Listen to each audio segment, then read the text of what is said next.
So there are several rules to dividing decimals that you have to remember to do.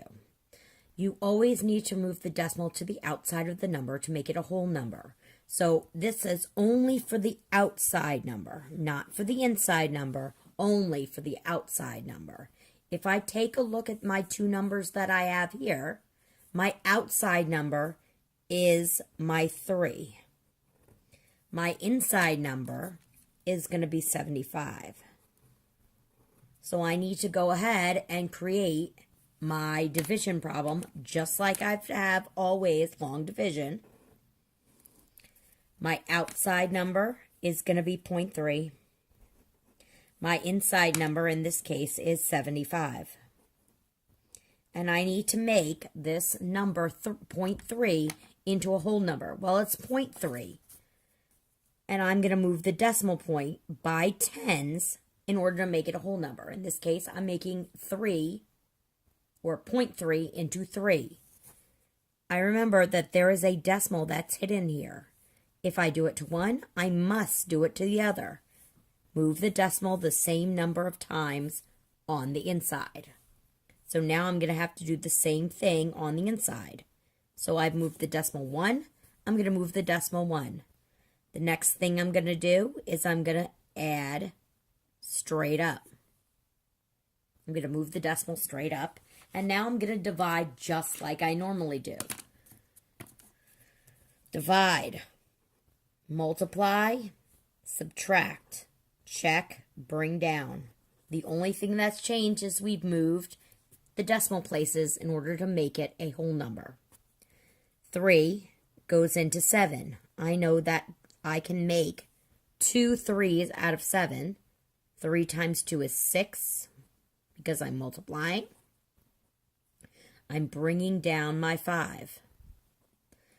Can I do 3 into 15? Yes, I can do 3 into 15. How can I do 3 into 15? 3 times 5 is 15. I'm going to subtract and then bring down. Most people think, oh, I'm done now, except for you're not done now because I just brought down. So I need to do one more step. 3 goes into 0 times. 3 times 0 is still 0. Now I have nothing left to bring down. Now I have a remainder of 0. Now I have my quotient, 250. Not 25, 250. Every time I do these, I follow the same steps. Now I'm going to follow the steps for the next problem. 6 24 hundredths divided by 1 2 tenths. Again, I have a number on the outside. I have a number on the inside. I'm still going to do my divide, multiply, subtract, check, bring down. I'm going to put my 1.2 on the outside. I'm going to put my 6.24 on the inside. And I'm going to check. Is my number on the outside a whole number? It's not, so I need to make it one. I only need to move one place, so I'm only going to move one place. And I'm going to lift my decimal up. All right. 12s. Uh-oh, 12s.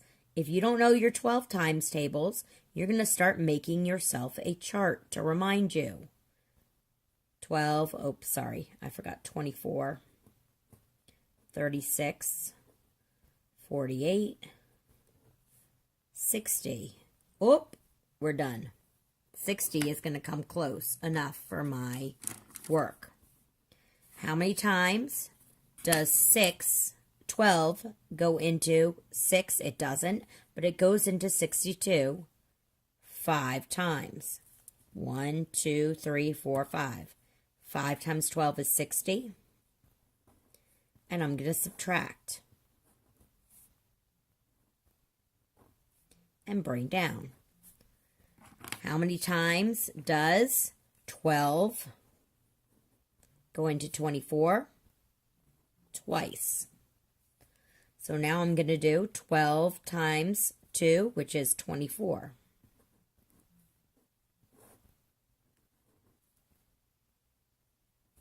That's going to be, so I have nothing left to bring down here. There's no numbers that are here, so I don't need to bring anything down. So this is going to be 5.2.